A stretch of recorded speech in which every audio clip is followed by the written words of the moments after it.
Ala, grabe talaga, no? Siyanda talaga, guys, na tiyempo. Grabe na gid yung mga kapwa natin Pilipino ya. Kung sino pa yung mga mukhang patay gutom at kung sino pa yung parang walang may makain, sila pa yung manlait sa'yo at mag-comment-comment ng mga ganito-ganito patungkol sa kilikili mo, kung wala daw ba akong pera or ano daw ba yung nangyari dito, wala daw ba pera, wala kang pambili, so bibigyan kita ng pambili, sabi niya, wala ka bang pambili ng pang-ahit, so bibigyan na lang kita ng pambili mo ng ganyan, bibigyan niya daw ako ng pera. So parang iniisip-isip ko, ini-stock ko yung picture niya, ini-stock ko yung Facebook niya, te, mahiya ka naman, parang ikaw nga sa atin, yung pagmumukha mo, i-compare mo sa mukha ko, te, ayaw ko ng kamukha ka. Kung yan lang naman yung mukha ko, please, ihinto mo yung pagbabash mo sa akin. Kasi alam mo yun, hindi kasi talaga perfect yung mukha mo, nalaitin mo yung mukhang to. O, diba? Te, tingnan mo naman, parang ikaw nga yung parang walang may makain, alam mo yun, pag tiningnan ka, pag enestok ka, tapos parang ikaw nga yung kalait-lait, parang ikaw nga yung kabash-bash, pero binabash mo tong kilikili ko, te,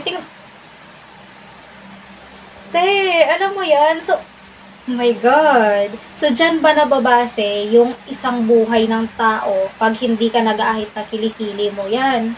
Maglayo-layo tayo. Pag hindi ka nag-aahit ng kilikili mo, mahirap ka na. Pag hindi ka nag-aahit ng kilikili mo, wala kang pambili. Parang ayan yata yung nasa utak ni ate. Hindi ko maintindihan. Hindi ko talaga naintindihan kung lalaki ba yung may awak ng account or ewan ko, or yung asawa niya siguro na lalaki.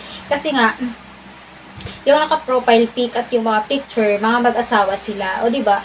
Uy, sis, mahiya naman kayo, auntie, uncle, mahiya naman kayo, di ba?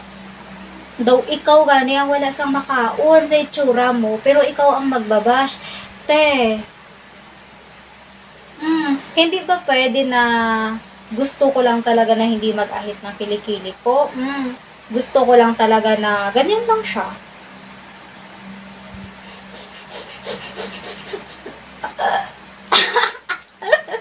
Gusto ko lang na hindi mag-ahit ng kilikili ko. That's all. Walang ibang reason, guys, na rason pa.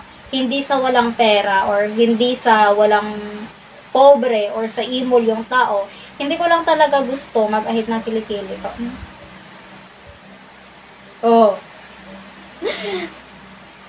Bakit ba? May mali ba dyan? Pag hindi ka nag-ahit ng kilikili mo, mali na. E paano pala yung mga lalaki, hindi din naman sila nag-ahit ng kilikili nila, eh di mahihirap din sila. Ganun yung paningin mo. Tingnan mo naman yan, Tem. Ang ganda-ganda nga ng kilikili ko eh.